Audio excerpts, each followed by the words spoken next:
What's going on, guys? It's Linus with the Build with Purpose podcast. We're going to talk about Benaiah Home Builders and a lot of our good buddies here. We're going to talk about exactly what each one of them do. So we can start with Jasmine here. Hi, guys. My name is Jasmine Morales. I'm with LPT Realty, and I am the exclusive listing agent for Benaiah Home Builders. What's going on, guys? My name is Alejandro. I'm a part of the on-target mortgage team, helping with financing, all those good things for our home buyers and investors.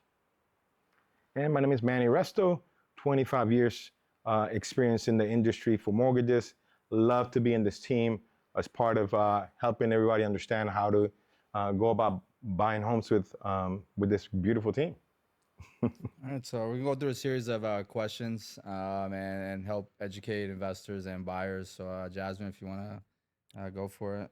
Sure. So I'm sure that a lot of people want to know, why did you choose to build with steel? What makes that different from building a wood frame home versus a steel home? Well, I kind of fell into it by accident. That's for another story, but I fell in love with it. The speed. I kind of got convicted while doing it, actually, that I couldn't believe how fast we put it up. So kind of what a buddy said, that it kind of fell into my lap, and I didn't tell him I didn't know how to do framing. I knew everything of construction except actually framing. The most I did was like one wall.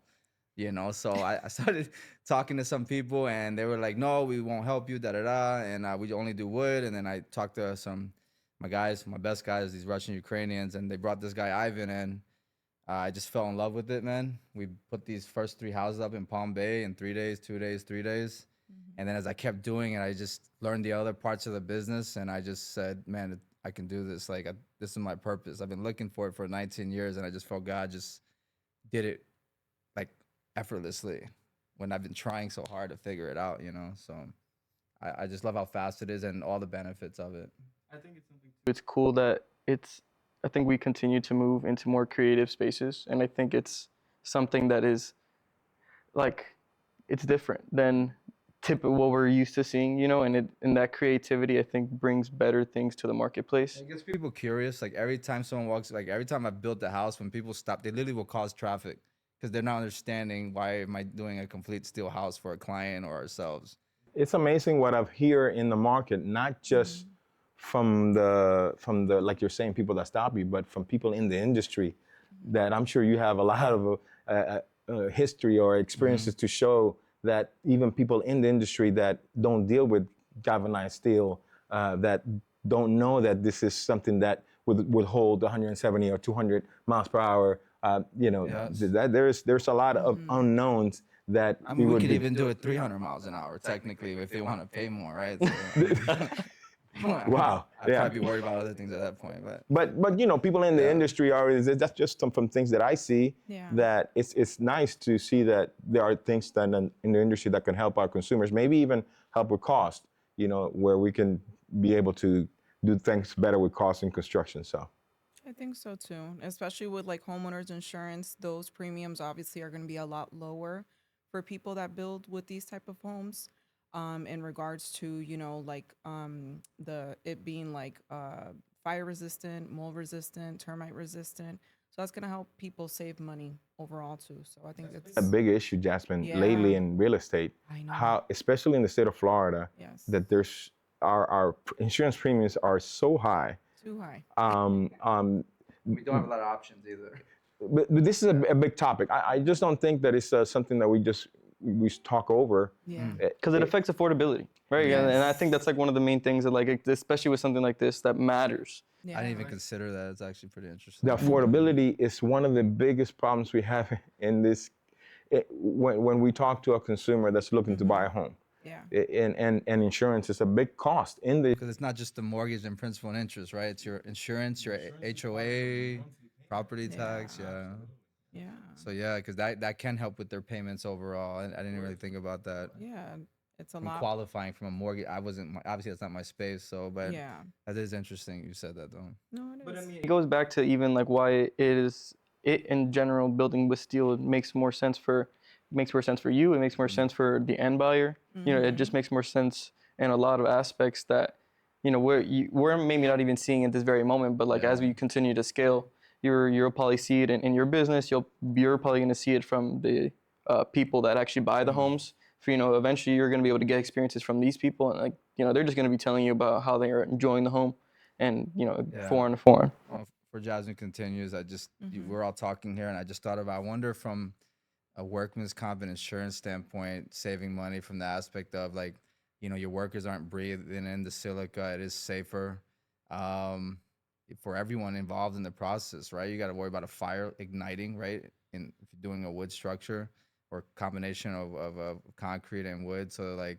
I wonder if even on the workman's comp for us as we grow, like there's probably some added. So I'm saying, like benefits there. in your business, apart from what it does for clients, yourself, and in the actual building space, I feel like your business in general is just like benefiting from the creativity. Do you know what I mean? I feel like that's where we're going as we continue to evolve as people. Yeah, 100%. And also a metal roof, that's huge when it comes to, like someone having a property or having a roof when they're buying a house where it has to be replaced before closing, or that always causes a lot of issues. Yeah. So from You sound like that you're standpoint- speaking from experience. Yeah, Yeah, exactly. yeah. Very much so. You got to stop taking listings with solar on it, yo. It's crazy. I've heard of 4 stories, I think, so far. Yeah, that's definitely a topic for another day, because that's It is. That's something for another day. But so how does this style with like steel framing compare to like traditional wood framing? This really style. If I didn't tell you it was steel, you couldn't tell which steel house was mine. I could make any steel house look like any concrete block or wood house. So as far as style, you can't tell. I just choose modern, but I can make it look farmhouse or whatever a client wants. So Okay. Do you experience? Let me ask you a question in regards to that. Thank you, Jasmine. I don't mean to interrupt. So that type of finishes, does it matter if it's one or the other, stucco versus? party board or no, it doesn't matter. It's your choice. It's no different. I think that's the myth to debunk. Even maybe here is people keep trying to find something about steel. Maybe there's something you can't do with it. It's like no, like it's if anything, there's only that much more benefit, but it's no different than doing concrete or wood. Whatever you can do with concrete and wood, you can do it still. So. Okay.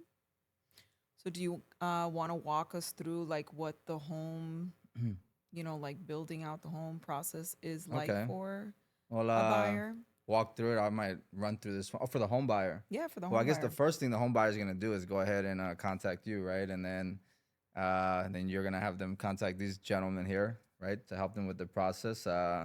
And I'll help them as I guess need fit, but I think I'm irrelevant until like we're signing the contract, right, where we're picking out tiles and. You're not irrelevant. They're gonna want to talk to you. Yeah, but you know what I'm saying? Exactly. Like, I feel like a lot of this is probably your part until like it's time for me to like, okay, like I'm not saying like, okay, loan approved, okay, now I'll care, right? So it's just more Well, like, what I was referring to was like the home building process. well, for okay, them. so I once know they- our stuff is okay, like yeah, so different okay, from yeah, yeah. your So stuff. on my stuff, okay, so once Yeah. Manny and Alejandro tell me, hey, we're good to go, right? Yeah. And the land's acquired, and we'll already have either the building permit issued already, or we get it pretty quick. So depending on the county, but it's important to have great permit providers. And so one of our ladies, Jennifer, she gets us permits 7 to 14 days. It's really good. Yeah, a lot of people don't believe it, but all you have to do is look at when we applied and when we got it. It's public. So, and then from that stage, once it's issued, I'm gonna call my land clearing guy and then my steel guy, which looks like we're gonna have some other people having steel companies that are sitting to my left and right, and they'll pretty much have my steel printed. It can take about 8 hours to do it, a few days to assemble, and on site within a week and a half. And so by then the concrete's already laid. And so within 11, 12 days, we have your entire, I'm going to use a 3,300 foot structure, single story. We'll have that up in 11 days, 12 days max. So for the home buyer or an investor to know that you got a whole skeletal structure and foundation in less than 2 weeks should be impressive to anyone. It was impressive to me. And some people don't believe it. So I'm actually going to do time lapses once we can get enough going. And so, and from there, under 2 weeks, you have it all enclosed. You know, have your windows in, your OSB, Tyvek, lath, and a peel and stick for the weather barrier, and then stucco and roof, right? Time out. What are all those things that you just mentioned? Because I'm sure a lot of people that are purchasing a new Okay. home are not going Yeah. to know They're what not you're gonna know. talking about. Maybe I'll have to put something on the screen, but Yeah, or like a link or something. yeah, But because our job is to um, educate them, yeah. right? So So that's what we obviously, want you to guys, do. it's the steel, right? So all the electrical and plumbing's already done. So on some videos we have, you can see all the plumbing and the electrical punch outs are done. So that's gonna save you money there, and us money and speed as well. As far as the skin, so for me, the foundation, and then the skeleton, which is the steel. That part is the skeleton, and then the skin would be your wood, right? If you can use wood on the outside, or there's other things we can. There's different processes we can use. Magnesium board, lath, Tyvek, which those are just to stucco is the finish of the house. Almost every house is some type of cement. The lath catches the stucco, so it doesn't slide down to the floor, and then the Tyvek's a weather barrier, right? So and all that together creates a high shear rating, and that's how you get the 150, 140, 175 mile hour wind ratings. And then peel and stick is a weather barrier for the decking or roof, and then metal roof, and then stucco, right? Obviously, a window's a window, right? Yeah. So once we're inside, that stuff's easy. Your MEP is already done, which is HVAC, electrical, plumbing. That goes pretty quick, and it's insulation, drywall. So your last inspection before final is your drywall inspection, and then after, yeah, that's it. Because all the building department cares is that that foundation is gonna be strong, and you have the shell that won't fall on someone, and that you won't have penetrations and wind loads busting through windows and doors, right? So once your screw inspection is done on the gypsum board or drywall, some people know it. Um, Everything's a cakewalk, man. So when companies get lazy about cabinets, trim, caulking, flooring, tile, countertops, it's crazy how like they drop the ball on that part because that's the very thing we're gonna look at. You know, no one cares that I put up the house amazing. They just expect it to not fall, right? I mean, that's really how, right?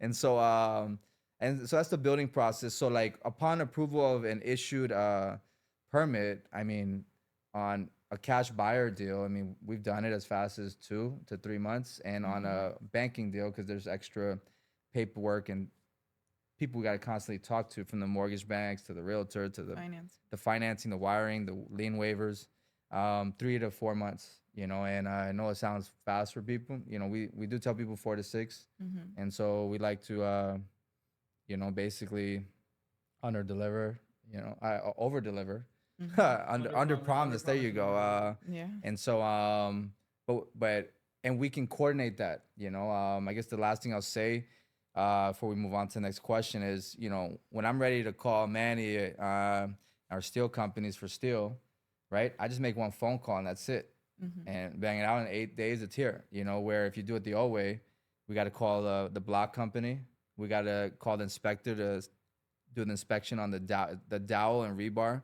It's part of the strength to make sure it's tight every foot. And then we got to order the pour, right? To pour the concrete, the actual trucks. And then we need a boom pump if you're doing a big enough lot, because not all the trucks will get stuck. So they need a pumper out back there. That's 4 things, right? And then we need the interior walls, wood trusses, and then wood trusses, right? So 6. So you got to worry about costs, communicating, and coordinating those every single job. Where I can take any newbie and tell them exactly, call Manny, tell them we need the steel, boom, done. I could teach anybody that. But the other 6 things, they would take a lot of, because that wood and concrete can change at any time. Pricing, steel is very slow and lags. So we have headway to change pricing. They'll tell us 2 months in advance, hey, we're going up 9 cents a pound. Let your clients know. And we're our own client. We'll just budget it in there. And so we don't get those spikes. Like, and you can actually house most of that steel. I can put 100,000 square foot apartment 4 foot high in a normal 2-car garage. Where else can you do that? Where are you going to house all that wood and concrete block? Yeah. Right. And then you got to worry about weather elements. So now you need an indoor facility as well. And so, so that's 6 there. And then on the install, you need a masonry guy, you need framers, and then sometimes you need a sheather. So you're talking what, 9 to 10 line items cut down to 2. For us, we do it ourselves. So it's only one phone call, which is to the steel company. I mean, that's a process. They talk about that. And that's the bottleneck of construction because everybody's waiting for those frames to be up. Yeah. So and one small delay with steel framing, you don't have to do an inspection to all the houses enclosed, windows in, your second plumbing, electrical, HVAC. So you get pretty far in the house before even needing to call the next inspection. Yeah. So Okay. And when it comes to like home buyers, can they customize their floor plan, or is this something that's already set? we give them options, Okay. 3 to 4 options. If someone really wants to go outside the parameters of what we have, there is I forgot what they call it, allowance, right? Then Okay. they will just have to do a change order, but they have to pay that up front. That won't get tied. That usually doesn't get tied into the loan because we're already tied into that. So typically, we'll do a change order if they want a pink exterior wall, So I don't know if Is you have that any. going to cost them extra? Well, yeah, I mean, because we're used to doing these, right? So we have pricing on whether it's white, cream, off-white, gray, black, right? So if you ask for friggin' teal, I mean, I don't. What if my pricing is 30% more on teal? Got you. I'm not paying for it, right? The customer has to pay for it, right? So I understand there's an allowance, I guess, so that's yeah, that's good. You can have maybe some changes, but not too much. yeah. And then some people too many choices, and actually, I mean, I get stuck. I don't like going to restaurants with too big of a menu. What part of the Actually. process, Linus, does that get decided? Typically in the beginning, we give them an allowance, but as we get to those stages, we do give them the option there. They do commit, and then they do change their mind. I've been part of those processes, so that's already looked at and agreed upon. yes, Want to change yeah, So now I can say on these first probably dozens, I might definitely be a little more fluid with people, But once we're even more established, you know, then it just is what it is. So. Okay. And tell us a little bit about like the current model home that you have, and then Mhm. also any upcoming other models that So will the be Isabella available. model, which is I actually named the first two after where my parents are from. My dad's from Isabella, Puerto Rico, and that's what I chose. And so that's a 5.3 that can be. It's already ready to be income ready, as a 4.2 and a 1.1. It's a 2-car garage. It's about 2,733 square foot. Living 3,286 total roof, and I think it's a beautiful model. I built something similar for many people before. I just changed a lot of things, and I believe every house should make you money because a house is a liability if it doesn't make you money. I don't believe your primary residence, at least for the first 1 to 3 of them, should be just where you just live. I feel I want the right person to look at my houses and say, this makes sense that we can help them build equity by renting that out. And then in a year or two, they can get the next one.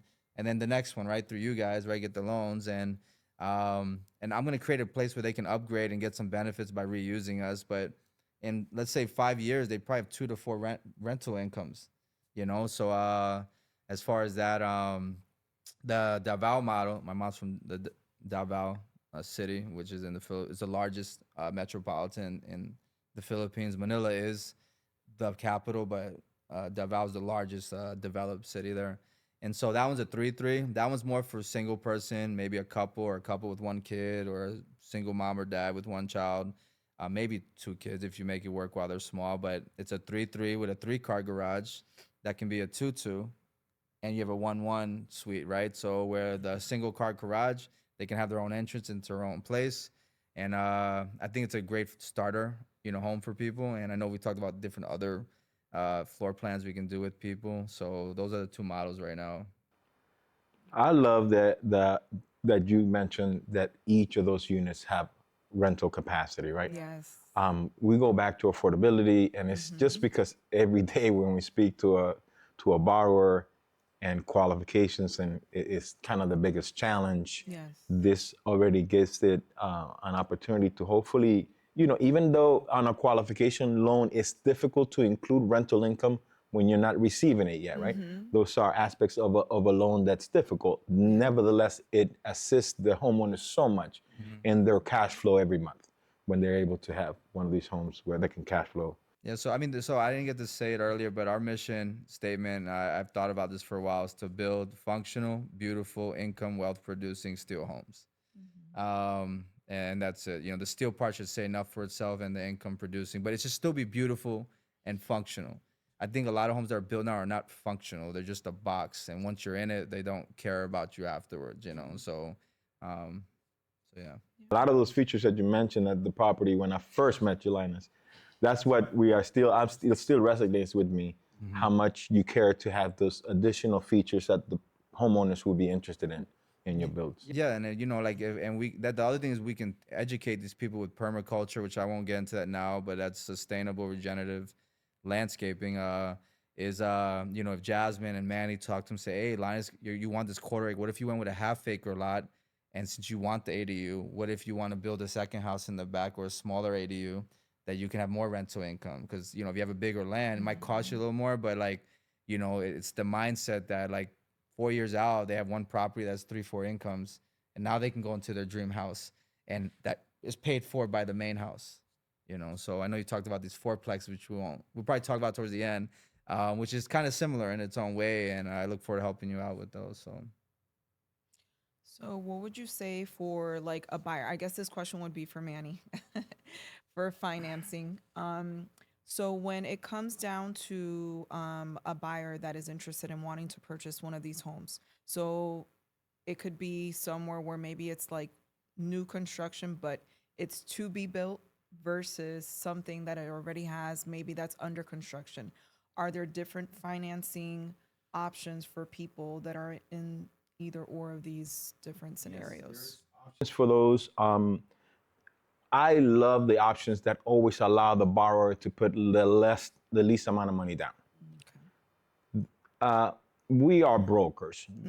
We are on Target Mortgage, and through On Target Mortgage, we broker through different wholesalers that have different programs, which gives us the ability to go to whoever has the most flexibility compared to possibly a local bank that might have some regular rules that say we can't go beyond our normal level of risk, let's say, while another lender might take a little bit higher risk. That allows us to say, do a one-time close loan on a construction loan where somebody hasn't, they maybe own the lot, they could buy the lot with this process, or, you know, it could be either way, yet we can still use that lot as the financing of that loan, like a down payment, where that loan only requires 3.5% down on an FHA loan.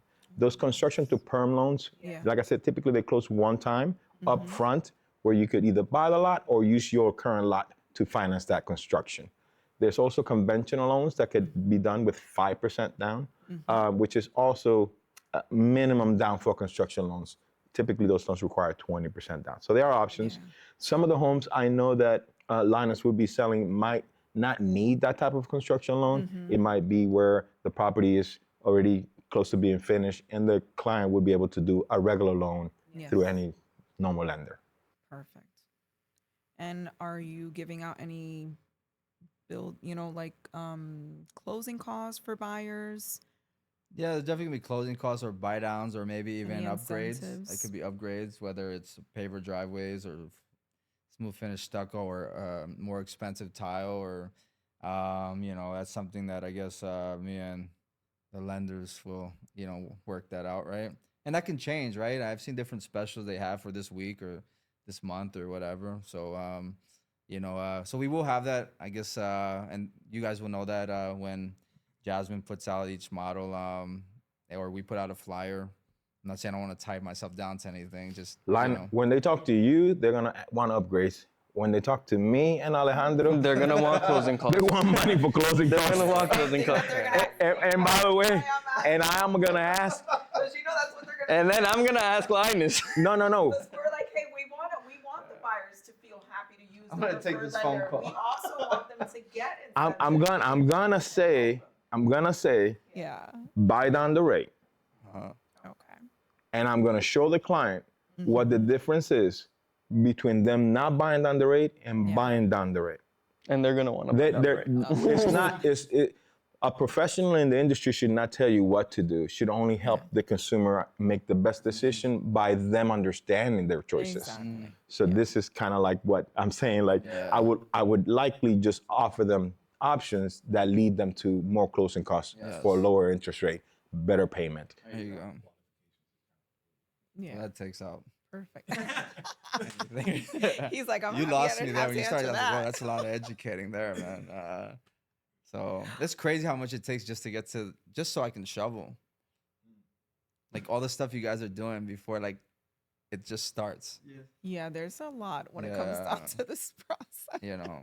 But I think that's what the most important for me. I think you talk about what the company's about is I want everyone who I want to be a beacon of people, but I want everyone in the process. I want it to be as smooth as we can for the customer experience, client experience, for you, right? I mean, I know a lender can switch up, but we're already gonna have stuff in the whole process. The last thing we need is not giving them a good experience. Because ever since I started working in business, that is the only thing that I have cared about. Yeah. And you're not gonna please everyone, but there's things we are in our control, right, Manny? Yeah, AI is in control. I'm sorry, did I go there? Yeah, yeah. So I went there because today's world. So you don't want to talk to people. No. Today's world should allow us to use tools like AI to do a better job of communicating all day. You know, like what process are we in? Are we being effective at our jobs? And then do we need anything so that we can get this process completed quicker, right? That what you're talking about, being able to finish the construction of a property quicker. Yeah. Let's make that a reality, something that people can see and grow from with those experiences. So yeah. That was interesting. That he sent me something, I guess, for his other company, and that guy actually sounded legit. I was like trying to hear the robotic side of it or something. I was like, he was smooth, and I was asking him questions. I was going in. It was an AI phone call he told me to take for the steel business, and I was actually impressed at the end. Then he was like, all right, we're gonna contact you, send you SMS, email, and we're gonna get the design done and we'll work out pricing. And I was like, yeah, but can you tell me the pricing now? I was asking, I was just being an annoying customer, and it just kept directing me. I was like, okay, I'm gonna stop now. But it was legit, man. In many ways, I want this opportunity for us to build houses cheaper, for us to be able to help more consumers have more cash flow on properties, and use AI to help these people. Even like you're saying, you know, maybe what do you do with your additional time, with the extra things that you're able to help people with? And it is intimidating. Like the home buying process can be intimidating, you know. We want to do away with that. We want to do away with that. And I feel like, just like he said, all we can really do for people like that, for not people like that, for people in general, is provide information. You know what I mean? Like to your point, all we can really do is provide as much information as, and it's almost like we're throwing up information on people, especially in our space, and I'm sure in your space as well. You're constantly talking to people and telling them about stuff, but you know, required disclosures. Like, you know, it goes to when we're dealing with consumers, we want to make sure we're clear. Of course. And it ties out into other industries. But yeah, disclosing things up front is why things would be smoother. And that communication, AI helps with that. So where are we? So we're just going as we go. So there was something else. Oh yes, I did have a question for you in regards to, because I know we touched a lot of different points in regards to, you know, the consumer as a buyer wanting to purchase a home, new construction, but what about investors? How does this look from that point where someone is coming in and says, hey, you know what, I don't want to purchase a home to live in it, but I want to be able to purchase it, whether they rent it out, you know, rent out both sides. What would that look like for somebody that's coming in? How much money would they have to bring, you know, to get started with the process?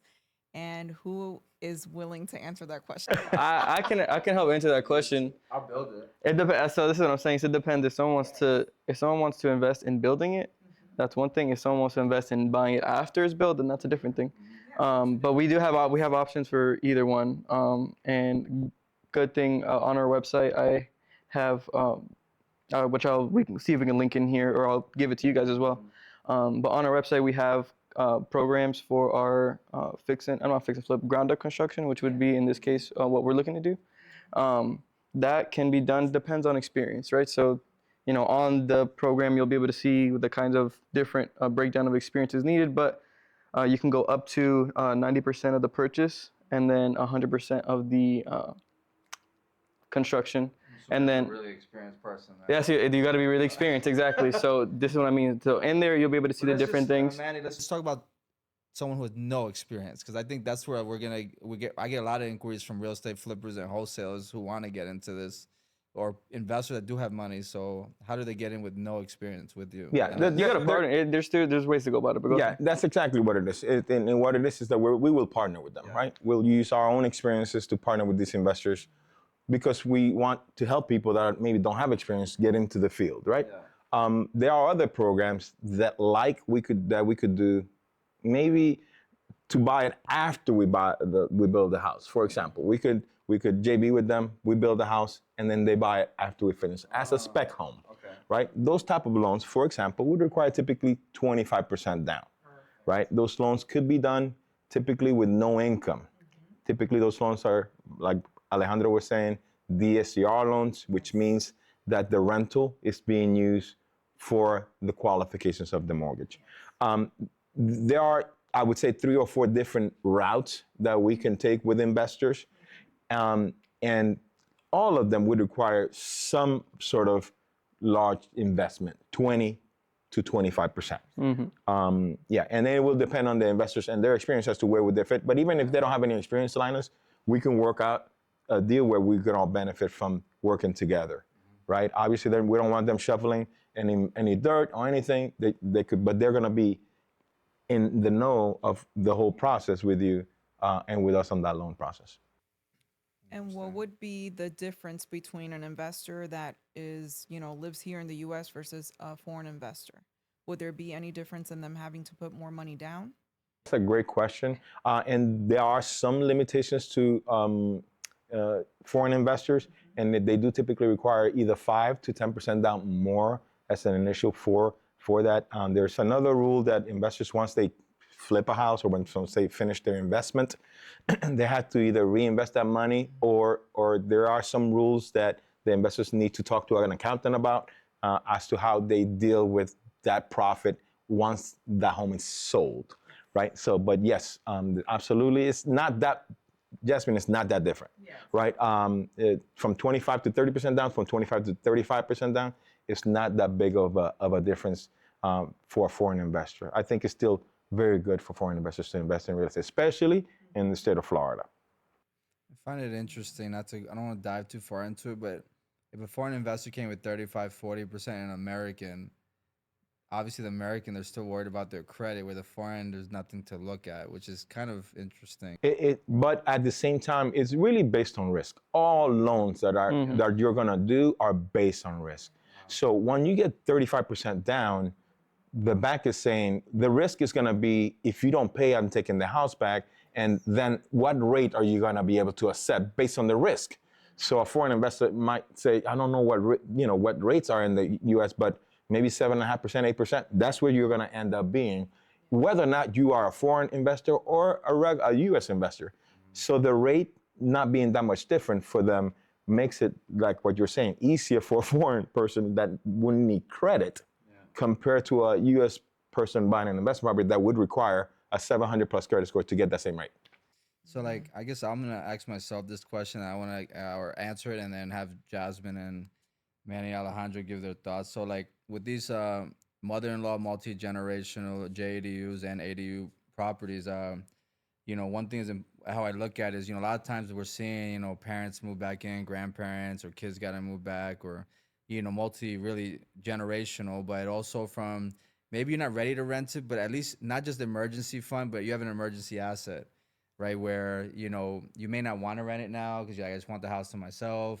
But like if your spouse loses their job or you need to help someone in the family, like you can, now you can turn it on, boom, and not only that, or let's just say you want to pay off your house faster, or it can assist with the mortgage, or maybe you want to, how many cruises you can go on at $1,500 a month, or go to Paris or wherever you want, or I think, bro, it's amazing because, like I said at the beginning, the creativity of like affordability is so tough right now. Yeah. So this is a direct connect, and I love that this is like solving problems, and that's really what we all really do, is help solve a problem that people have. But this is like solving like a real problem that we are literally that we, especially see almost every day. Yeah. You know what I mean? Like, and not even for qualification purposes, for like affordability purposes. Not about if I can qualify on the loan. More like, can I afford to pay this every month? You know what I mean? It's like, it's just huge. So as you guys continue and get your guys' thoughts, so like to be able to invest more in your 401k or IRA or get into real estate, right? You know, I really want people to build wealth with us, man. It's not just buy a box and that's it. You know, I really believe that I would want to be a home building company that when people look back, be like, man, I'm glad I bought that house with them 30 years ago, or those multiple houses by then. So, Jasmine, do you have anything? Because I got a bombshell here before we leave. I'm like, go right ahead. Oh, I know what he's going for. What else you want to talk about, Linus? what else I want to talk about? He wants to talk about fourplexes, bro. He knows. Well, I guess what's next for Benaiah Home? I guess go ahead, talk about the fourplexes. No, there's really a hack, right, Jasmine? Yeah. Until people see it, they're not gonna understand it. I've talked to banks, I've talked to executives, and I asked the question. Maybe you can help me answer the question. Why do we see so many townhouses around town, right, that are being sold individually, and they're not being sold as multifamily? Can you explain to me why you see that in the market? I really don't have an answer for that. Okay. I'm going to be 1,000% honest with Okay. you. I thought your question was going to be something. No, different. it's a tough question. And Jasmine. I'll give my Like, answer maybe to a that. little bit of like insight. Yeah, it's a tough question. Go ahead, give your answer. Because it's money. That's all it is. Greed, money, whatever you want to call it. You can go ahead. Well, what I wanted to talk about is that building that houses 4 townhouses is being sold individually, one townhouse. So now let's go and say, for example, maybe you can answer this question. A townhouse in town in Orlando, what is the average price of a townhouse? Let's say about 330. Perfect. Okay, so that building with 4 of them is 1.3, if my math is more or less right, right? So when we try to talk about affordability, if I was to sell that one building or fourplex for 1.3, it's outside of the affordability question per se, right? But yet, when we talk about a fourplex hack, is that we would look to get a buyer into a fourplex that buys that same building. Instead of buying an individual unit, they buy the building. So how can they do that? We have to get into the hack. But the idea is that once that person does buy that, there will be 3 units that will be rented. Yes. And it's like multi-generational. What we talked about. It's almost the same thing you talked about, Linus. Loan process too, obviously. No, It's it's a a loan. difficult loan process. Oh, impossible. It's made to fail. This is why I asked the executive, the banks, okay, so why do we not have this around in the country? Alejandro the other day told me, I found one. What was it? Haines City? It was in Haines City. 875,000. 895,000. My apologies. I only remember that it was more than 850. Yeah. Right? And that's now affordable, let's just say, potentially. It's a used property. That's not the townhouses that I just mentioned, the beautiful townhouses that people live in. Okay? That wasn't what it was being sold for 895. Right? The hack is that if those 3 units are rented, that 4th unit is actually being paid by the other 3. So, if Alejandro here bought a fourplex, first 6 months, he's able to rent all units.